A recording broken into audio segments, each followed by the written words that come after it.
Aquí comeza a Gabela do Guillade, un espacio do Instituto de Estudios Miñoranos.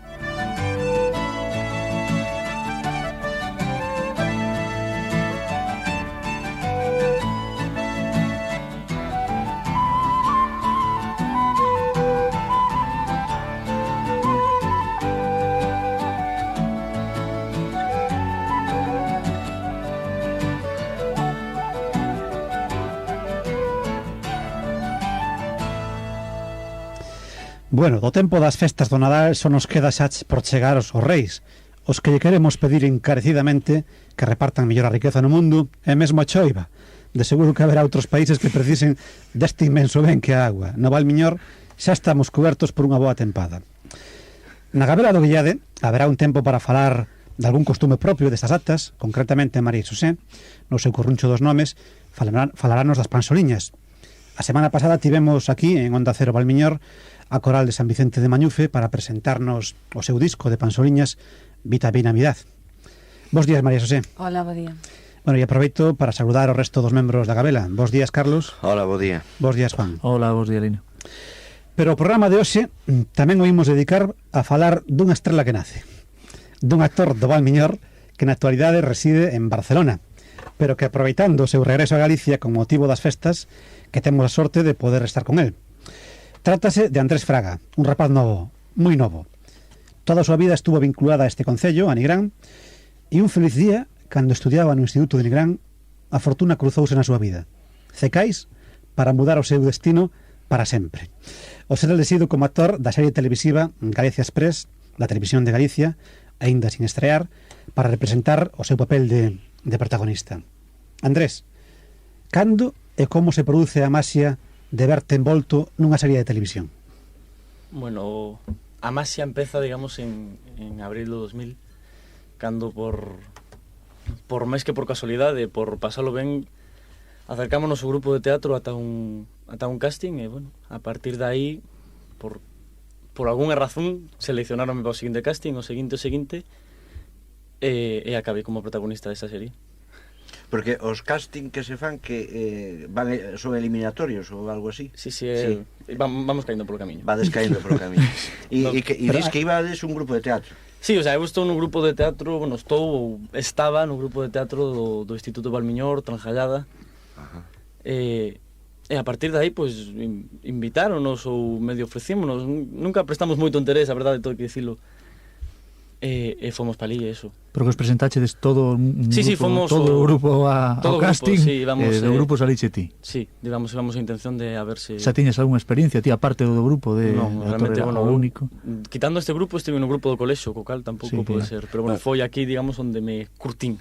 A verdade é que isto son noticias agradabilísimas, especialmente para María Xosé, que leva anos aí co seu grupo de teatro do IES Escolas Proval, e agora ve que bueno, no Valmiñor, pois que mira, que deu certo resultado, non? Ánimo que nunca se sabe. Sí, é verdade que envéxote. Bueno, como estabas implicado nese grupo de teatro? Levabades tempo xa con el? Tiña representado cousas? O grupo de teatro levaba xa tempo.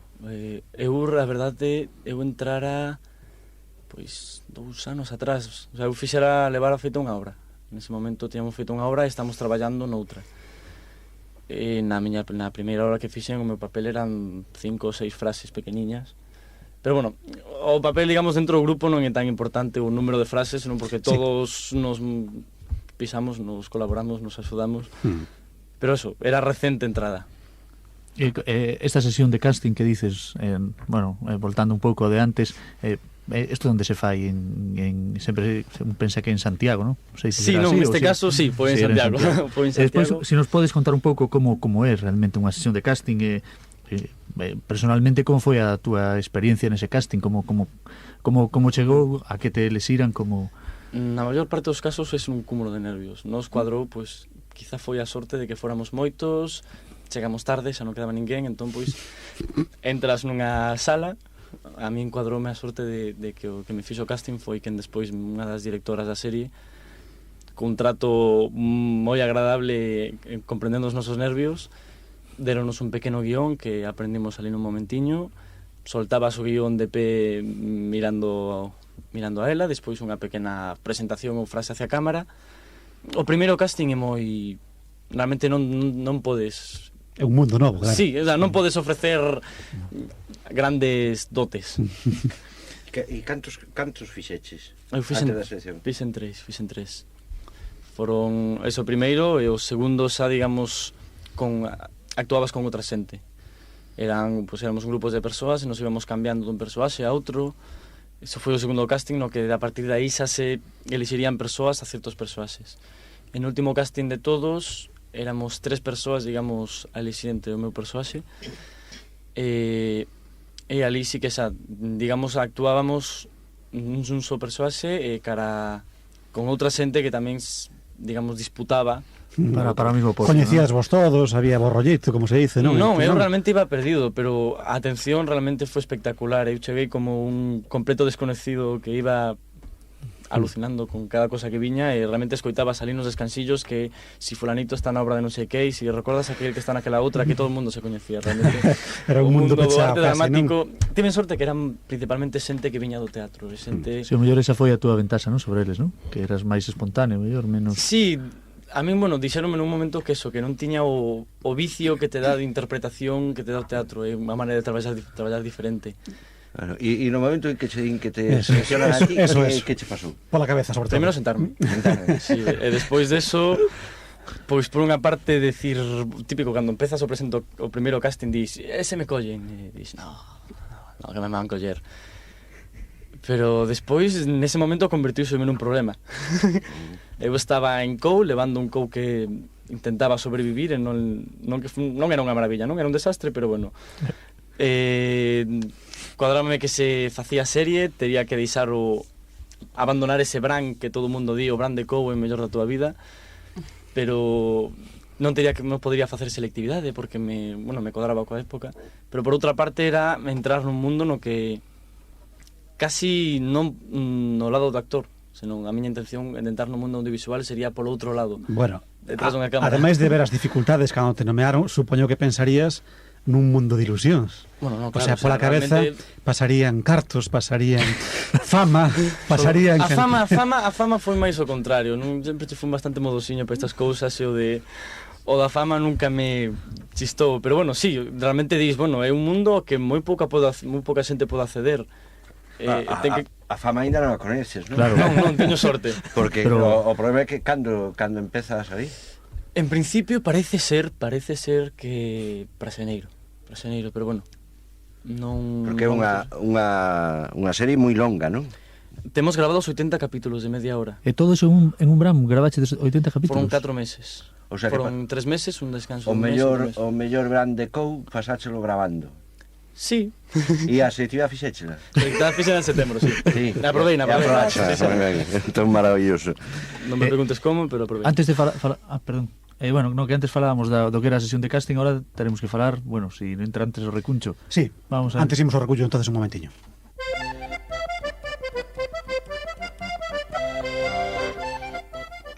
O recuncho dos nomes.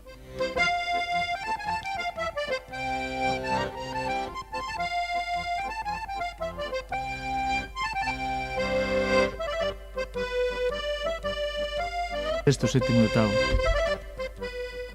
Ola a todos os ointes, moi bo día. O xoves pasado foi Nadal na nosa Gabela. Foi Nadal gracias ás panxoliñas que nos trouxeron os nenos e as nenas do coro infantil de Mañufe. Hoxe, cun pouquiño de retraso, nun novo milenio, é tamén Nadal no recuncho dos nomes. É Nadal e vai frío. Non apetece saír fora na procura dos nosos nomes. Presta máis a quentura dun volume, engadellarse con algunha idea, con algunha palabra propia deste tempo. É Nadal e etimolóxicamente tamén hai que celebralo. Latín, por suposto, o dies natalis ou natalis dies significaba o día do nacemento, que derivaba do verbo nasci, nacer. A palabra intensamente cristianizada de seguida se usou para festexar o nacemento de Xesús, e a onomástica é moi fecunda nesta forma. Nadal, Natal, Natalia, Natalio, Natividade, Natacha son nomes que nos falan dese nacemento. É Nadal e tamén se cantan vilancicos, uns innovadores, con aires frescos, cheos de ritmo, como aqueles que escoitábamos a semana pasada. Outros, sen embargo, son os de toda a vida, coas mesmas letras, coa mesma música. Pero, ademais, hai outros, ou mellor dito, houbo outros vilancicos galegos que durante os séculos XVI, XVII, XVIII e incluso parte do XIX gozaron de enorme éxito e extraordinaria difusión xa non só en Galicia, senón tamén fora dela. Nas catedrais de Santiago, Mondoñedo, Tui, pero tamén Lisboa, Coimbra ou Valladolid, Zaragoza e Toledo cantábanse vilancicos en galego con grande acollida entre as xentes por contar ademais cunha rudimentaria acción teatral. Tratábase de breves panxoliñas ambientadas nos mesmos escenarios, Galilea, Belén, Nazaret, pero que, quizáis tamén pola propia lonxanía de Galicia nesta época, o pobo comenzou a identificar os dous lugares. Así, Galicia é o Belén peninsular, terra esgrebia e montesía, poboada por xente ruda, bárbara para o orgulloso castelán, arcaica, inmóvil, parada nas súas remotas orixes. Unha terra que durante séculos ben se correspondeu coa imaxe que tiñan os cristiáns da época, da paisaxe e as xentes que, na apartada Palestina, rodearan o nacemento de Cristo. Así tamén se pasou do mito do galego pastor o do neno Xesús galego, posto que nacera entre bois, como os míseros habitantes dunha Galicia que por aquel entón padecía as consecuencias da política centralizadora de Castela. Eran os chamados séculos escuros e as condicións de vida do campesiñado empeoraban progresivamente e a emigración xa facía os seus estragos. Esa era a imaxe tópica do campesiño galego que temos nestes vilancicos, pobre, manso, sufrido, atributos que tamén se lle aplicaban a Cristo. Incluso se xogaba co parecido fonético existente entre Galileo e galego, e Oriente e Ourense, e coa gran profusión dos nomes de María e Manuel, e do bello prestixio de Compostela como centro de atracción de peregrinos para facer del o Belén galego. É Nadal e a xente canta vilancicos. Xa non son os mesmos dos que falábamos, son outros tempos. Agora os vilancicos son universais, cantan o amor, a paz, a xustiza. Está ben. Mais desde o recuncho dos nomes invitámolos para despedirnos a que coñezan esa rica tradición do vilancico de Nadal, cultivado incluso por poetas e músicos cultos como Carlos Patiño, galego e mestre da Real Capela portuguesa alá polos anos de 1640. Bo Nadal, aínda que sexa un chisquiño tarde, e desde logo os nosos mellores desexos para o ano novo.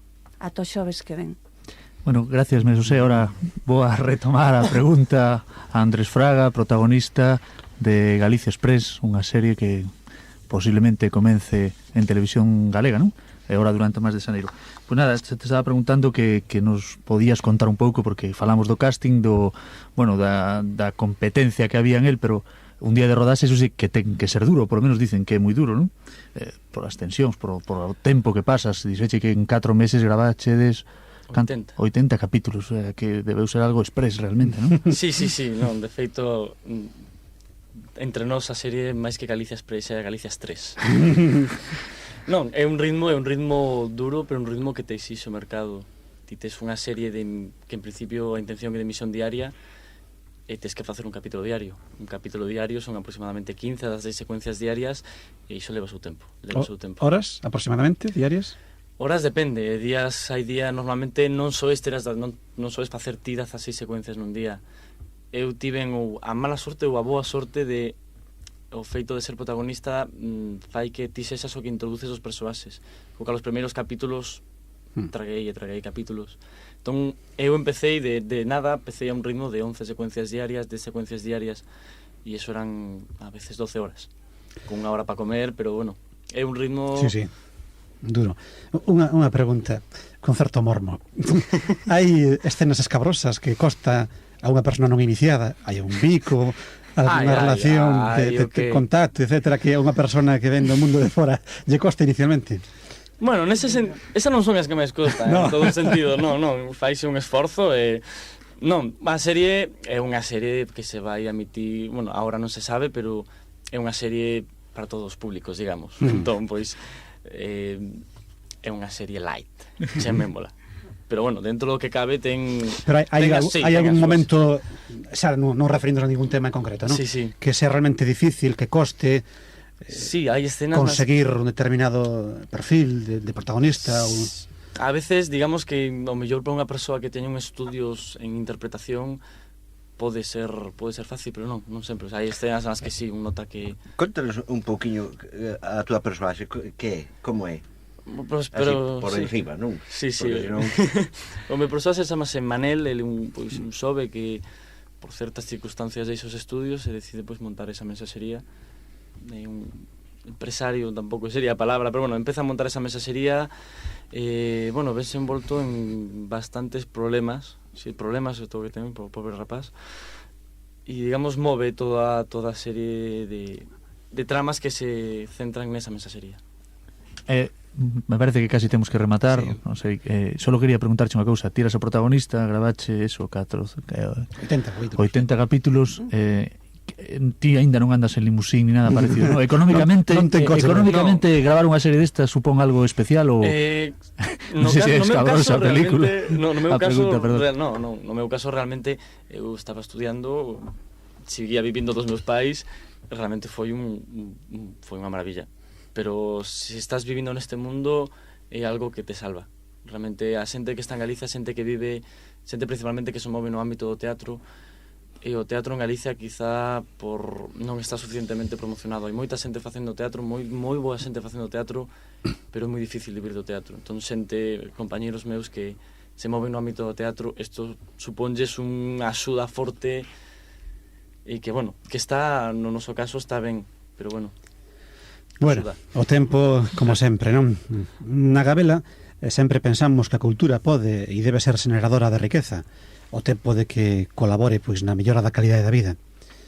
A música, por exemplo, un sector que fornece ingentes recursos nas arcas de países pequenos como Irlanda. O sector audiovisual galego está a alcanzar niveis de produción de alta calidade que mesmo lle permite exportar un número considerable de actores, técnicos, películas dobladas, etc. Desexamos de Andrés grandes éxitos nun sector en auxe e esperamos os nosos ointes o próximo xoves.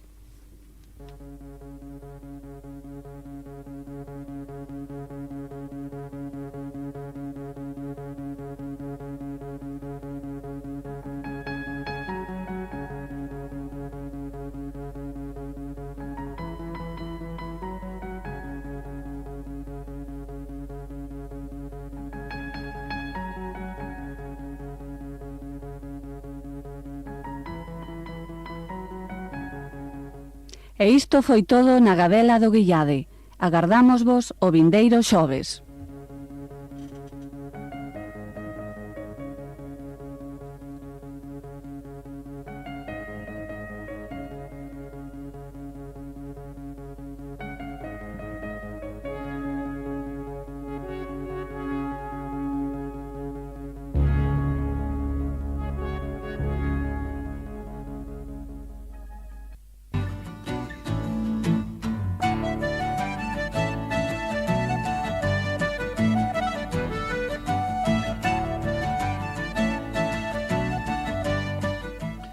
Aquí comeza a Gabela do Guillade, un espacio do Instituto de Estudios Miñoranos.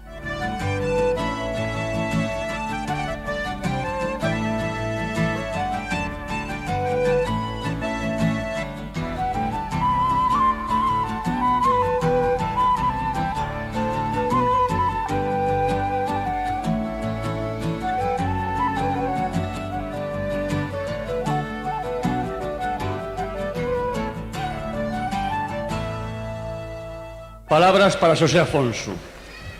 Desde a túa voz, hai xa perto de 20 anos, temos comezado unha travesía que nunca acaba. Engaiolados na corda fluvial do teu canto, abandonamos os recintos da sombra para seguirte. Guiados por ti, temos suportado o peso das grandes ameazas e pervagado na espesura das trevas. Desde aqueles días, fillos da madrugada, polas praias do mar en rota de solidaridade con todos os que erguen os seus remos contra as serpes, agardamos por alguén que prometía verde olivo da flor do ramo. Nunha rúa de Porto escoitamos un día unha canción clara de traballo, roda para amores novos, ou tal vez un brado inmenso de pobo en armas. Por trás daquelas xanelas, 5 meninas tristes, pombas grises. Unha segue sendo miña, outra túa, outra de quen apañar.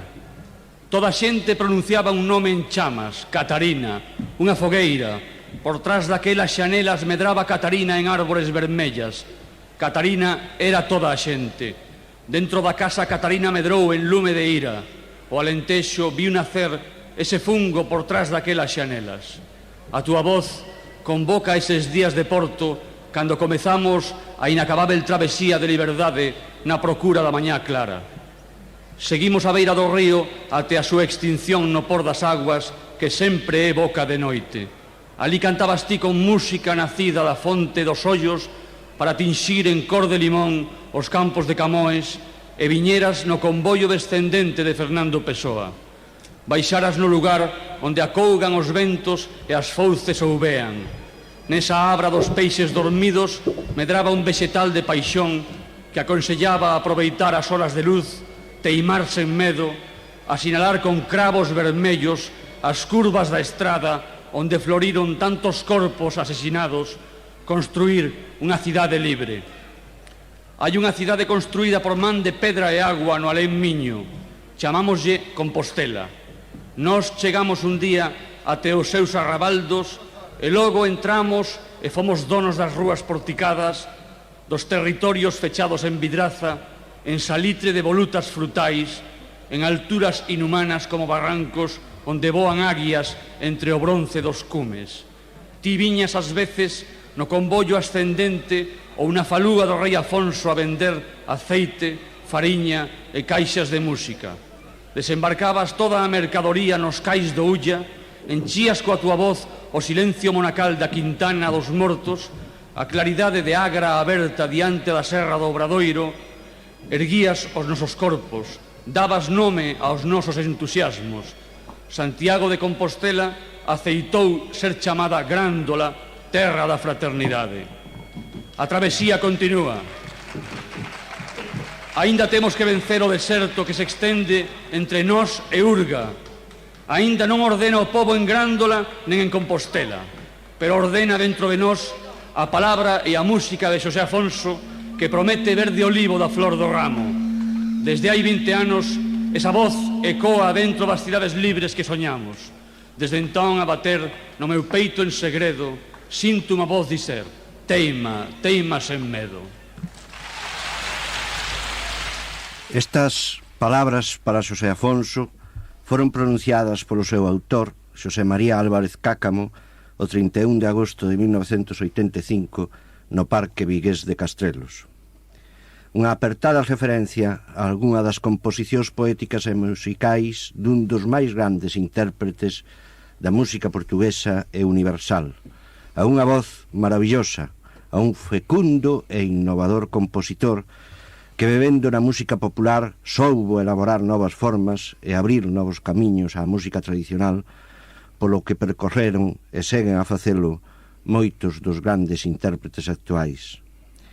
Mais, sobre todo, son palabras de admiración para o home solidario, para o Seca, o músico que consideraba cada recital como un acto de intervención a favor dos desposuídos, dos traballadores, dos labregos, das culturas oprimidas, das nacións colonizadas, e xa que logo contra calquera caste de marxinación, represión ou ocultamento. Palabras de recoñecemento para o cantor da Angola oprimida polo colonialismo portugués, do Timor abandonado por Lisboa nas gadoupas do imperialismo indonesio, dos camponeses do Alentexo, das mulleres que loitan contra toda a opresión. Palabras de agradecemento para quen soubo ver a identidade cultural galega e os lazos de irmandade que unen a Galiza con Portugal. Palabras para o cantor da liberdade, conquistada aquel 25 de abril aos sons da súa inesquecível Grándola Vila Morena. Hai 15 anos daquel inmenso homenaxe ao Seca no Castrelos Vigués. Agora podemos relembralo nun fermoso dobre CD que é moito máis que un documento histórico necesariamente sintético daquelas 12 horas de palabras e música. E ímolo facer despois de saudar os membros da Gabela. Bo día, Xoán. Hola, bo día, Carlos. Bo día, María Xosé. Hola, bo día. Bo día, Lino. Bo días, Carlos.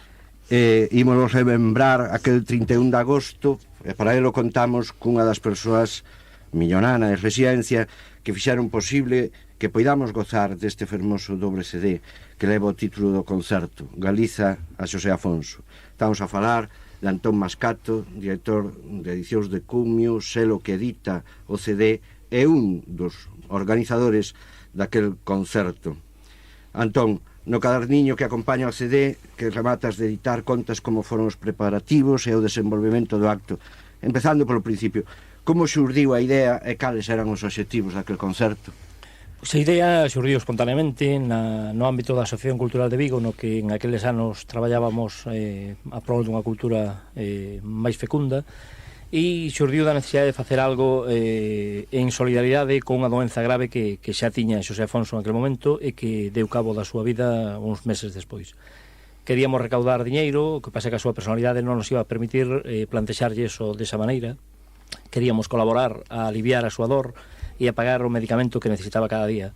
Tivemos que venderllo, tivemos que ir presentarlle ese proxecto de outra maneira, dicíndolle que pretendíamos facer un acto de